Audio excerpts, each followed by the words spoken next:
नमस्कार विद्यार्थी मित्रांनो, ओयासिस करिअर पॉईंटच्या यूट्यूब चॅनलमध्ये आपलं स्वागत आहे। या व्हिडिओमध्ये आपण पाहणार आहोत ऑगस्ट 2016मध्ये जो UGC नेट पेपर क्रमांक 1 झाला होता, या पेपरमधील गणित व डाटा इंटरप्रिटेशनचे जे प्रश्न आहेत, या प्रश्नावर सविस्तर चर्चा आपण या व्हिडिओच्या माध्यमातून करणार आहोत। ऑगस्ट 2016मध्ये झालेला जो पेपर होता नेटचा, हा ऑफलाईन पेपर होता आणि येणारा पेपरही ऑफलाईन असल्यामुळे हे प्रश्न तुम्हाला सरावासाठी अत्यंत उपयुक्त ठरणार आहेत। आपण जे UGC नेट पेपरचे ओल्ड पेपर आहेत 2016, 2017, 2018, 2019 या पेपरचं हिंदी आणि इंग्रजीमध्ये वाचन आणि विश्लेषण केलेलं आहे। तुम्ही आपल्या ओयासिस करिअर पॉईंटच्या यूट्यूब चॅनलवर जाऊन प्लेलिस्टमध्ये UGC नेट 2024मध्ये जा, तिथे तुम्हाला ओल्ड क्वेश्चन ॲनालिसिस करणारे व्हिडिओ उपलब्ध करून देण्यात आलेले आहेत। तर अधिक वेळ न घेता 2016चा जो पेपर आहे त्यामधील गणित व डाटा इंटरप्रिटेशनचे प्रश्न पाहूयात। प्रश्न दिला आहे, in particular code hospitals is coded as, म्हणजे काय कोडिंग डिकोडिंग आहे। हॉस्पिटल हा शब्द असा लिहिला जातो, तर आता हा काय आहे बायोलॉजिशियल हा कसा लिहिला जाईल, काय केलं आहे ते पहिले समजून घ्या। मग ते कसं कळलं आपल्याला, कोडिंग डिकोडिंगवर कळेल बघा। फर्स्ट एच जसाच्या तसा ठेवलेला आहे, बरोबर। नंतर काय केलं, यस आला, कुठून आला यस, तर हा शेवटचा यस आहे, बरोबर। नंतर बघा हा ओ कुठं आला, इथं आलाय, बरोबर आहे। नंतर काय आला यल कुठून आला, इथून आला, म्हणजे काय झालं, पहिला आणि शेवटचा आलेला आहे। म्हणजे काय, तर पहिला अल्फाबेट घेतला, मग आता आपण तसा यामधील पहिला अल्फाबेट घेऊ। पहिला अल्फाबेट घेतला बी, आता काय करायचं, शेवटून पहिला घ्यायचा यस, बरोबर आहे। आता सुरुवातीचा परत नंबर 2चा आय, मग आता शेवटून नंबर 2चा यल, आता सुरुवातीकडून नंबर 3चा ओ, आता शेवटून नंबर 3चा ये। म्हणजे आपल्याला डाव्या साईडनं पहिला घ्यायचा, नंतर दुसरा घ्यायचा उजव्या साईडनं, मग दुसरा घ्यायचा डाव्या साईडनं, मग तिसरा घ्यायचा उजव्या साईडनं, म्हणजे एकदा डावा एकदा उजवा, एकदा डावा एकदा उजवा घ्यायचा। आणि अशा प्रमाणे सोडवलं तर आपल्याला उत्तर काय मिळतंय की पर्याय क्रमांक 4। हवं तर तुम्ही स्वतः एकदा सोडून बघा। पुढचा प्रश्न पाहूयात आपण। इन द सिरीज काय आहे 1, 5, 13, 25, 41 द नेक्स्ट टर्म इज, काय नाही, आपण सरळ सरळ पहिले डिफरन्स काढून बघू। बघा 1 आणि 5 मध्ये डिफरन्स कितीचा आहे, 4चा, ओके। मग आता 5 आणि 13 मध्ये कितीचा आहे, 8चा। 13 आणि 25 मध्ये कितीचा आहे, 12चा, बरोबर। नंतर 25 आणि 41 यामध्ये कितीचा डिफरन्स आहे, तर 25चा। मग काय सिक्वेन्स येतोय बघा, परत डिफरन्स घेऊ। 4 आणि 8 4, 8 आणि 4 सरळ सरळ 4, ओके। आणि मध्ये 15 आणि 41 मध्ये एक इथं लिहायचं राहिलं, तो म्हणजे डिफरन्स कितीचा होता बघा, इथे 13, नंतर तो होता 12चा डिफरन्स, 12 झाला, आणि आता होता 16चा डिफरन्स।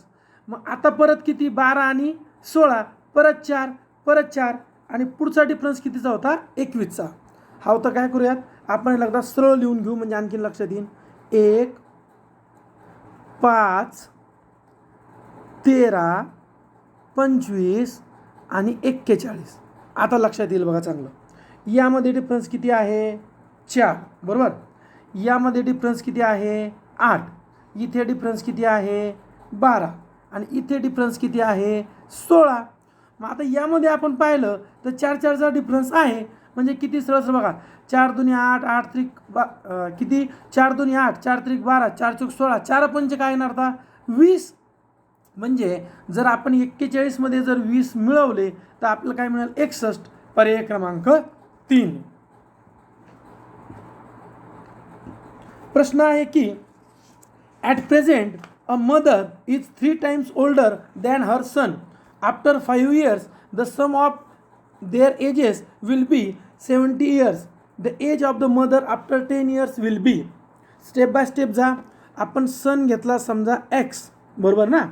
नंतर ते काय म्हटले की आफ्टर 5 years, म्हणजे मग x + 5, तर आई किती आहे 3 times, म्हणजे 3x + 5, तर यांची बेरीज किती आहे, यांची बेरीज आहे 70 वर्ष.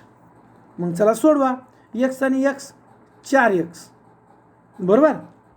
आणि 5 आणि 5 10, हे 10 इकडं प्लस आहे, इकडं अजून मायनस होतील. 70मधून 10 गेले 60, म्हणजे x बरोबर 60 भागेला 4, 15 चोक 60, किती आलं 15.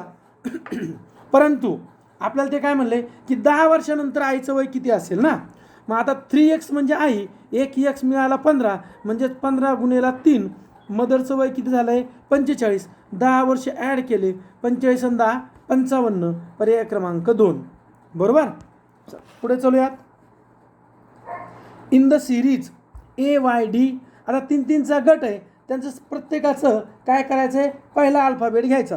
मग आता याचा A घेतला, नंतर B, B नंतर D, D नंतर G. मग आता पहा A B, B नंतर D, D नंतर G, मग G नंतर साहजिकच काय येणार K, कारण की एक घेतला, 2 घेतले, 3 घेतले, 4 घेतले बरोबर.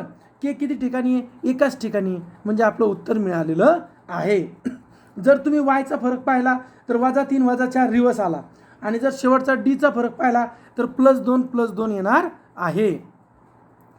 C and D are sisters, AB are brothers, E is the son of A. हां, आपण काहीतरी क्ल्यू मिळाला. A काय आहे, E is sun of A. या एचा सन कोण आहे, E बरोबर. And brother of D, E कोण आहे, डीचा ब्रदर आहे, म्हणजे E आणि E. हां बरोबर आहे.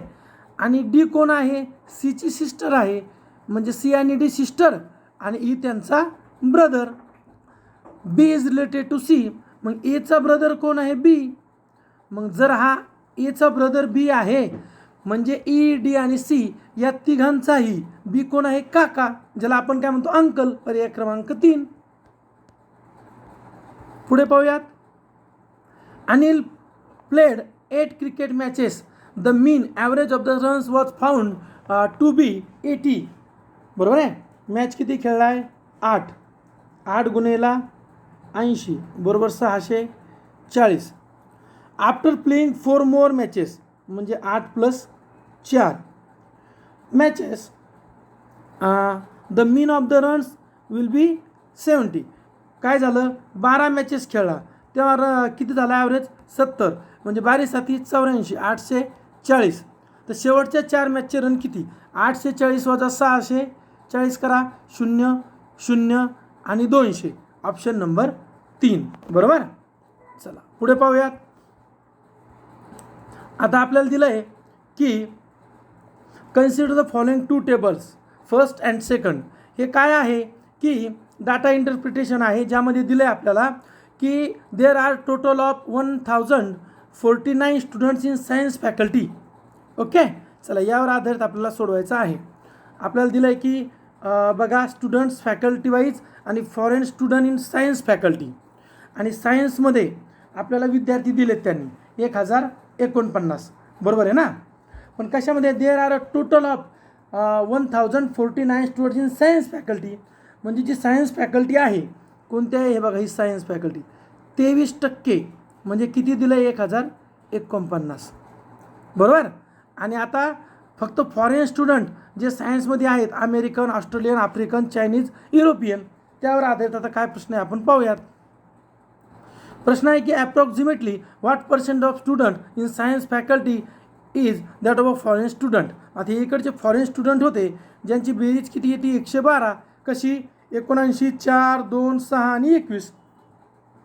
एकूण किती आहेत 112, आणि एकूण आहेत 1049 गुणेला 100 बरोबर. मग जर आपण टक्केवारी काढली तर ती टक्केवारी येते 10.67. मग 10.67 म्हणजेच कितीच्या जवळ आहे, ॲप्रॉक्सिमेटली 11च्या, म्हणजे उत्तर काय मिळालं आपल्याला 11%, पर्याय क्रमांक 4. पुढचा प्रश्न आहे approximately how many students belong to engineering faculty.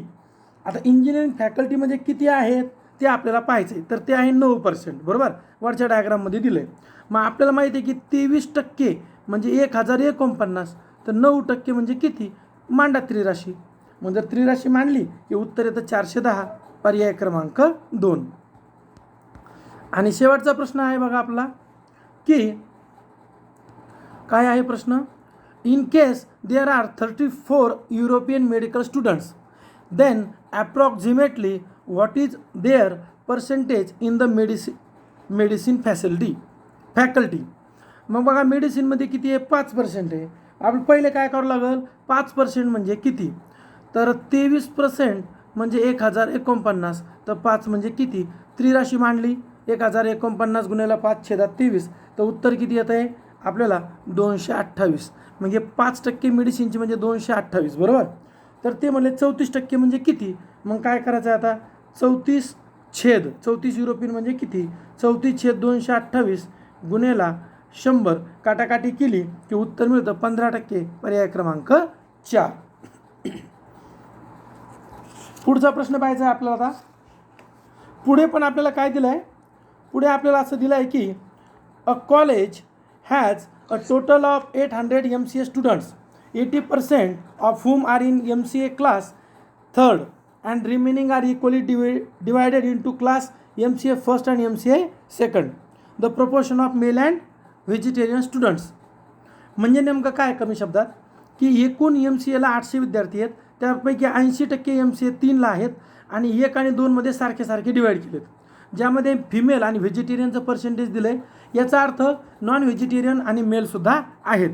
मग आता व्हेजिटेरियन एकूण 800 पैकी 53% व्हेजिटेरियन आहे आणि 47% नॉन व्हेजिटेरियन, 0.52% काय आहेत महिला, राहिलेले काय आहेत पुरुष.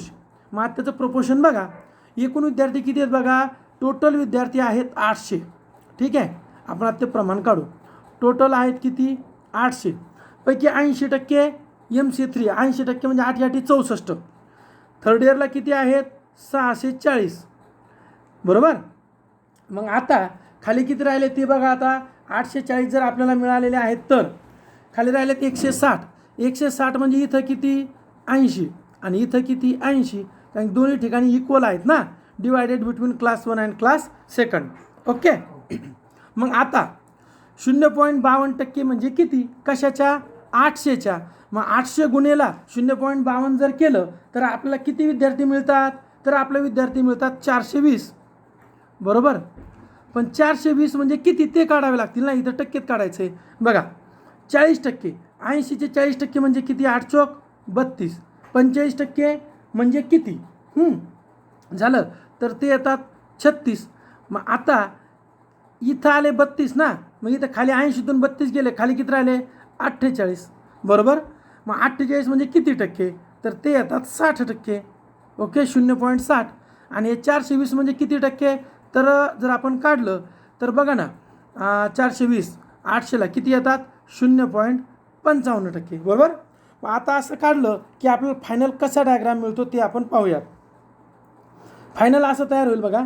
स्टुडंट 80 80 640, मग फिमेल इथं 0.55 आणि व्हेजिटेरियन 0.40. मग आता क्लास फर्स्ट तर 32 36 352, 32 40 352, एकूण फिमेल आहेत 420, एकूण व्हेजिटेरियन आहेत 424. मग 800 पैकी आता 424 गेले तर मिळाले नॉन व्हेजिटेरियन आणि 420 गेलं तर मेल मिळाले 380. आता यावर आधारित प्रश्न काय आले पाहूयात.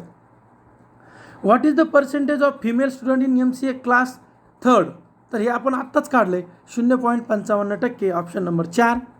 What is the percentage of vegetarian student in class MCA first, किती आहेत तर 0.40, पर्याय क्रमांक 1 बरोबर. पुढचा प्रश्न आहे how many total non vegetarian students in class MCA first and second. मग आता व्हेजिटेरियन किती आहेत बघा 32 आणि 40, बेरीज करा 32 + 40, हे आले 2, हे आले 72 व्हेजिटेरियन आहे. एकूण स्टुडंट किती आहे 80 आणि 80 160, 160 वजा 72, 10तून 2 गेले खाली राहिले 8, इथं आले ते 15, 15तून 7 गेले 8, 88, पर्याय क्रमांक 2. ओके. बघा अशा प्रकारे आपण ऑगस्ट 2016चा पेपर बघितला, ज्यामधील गणित व मॅथमॅटिकल रिझनिंग आणि डाटा इंटरप्रिटेशन याचे प्रश्न आपण स्पष्टीकरणासहित पाहिले.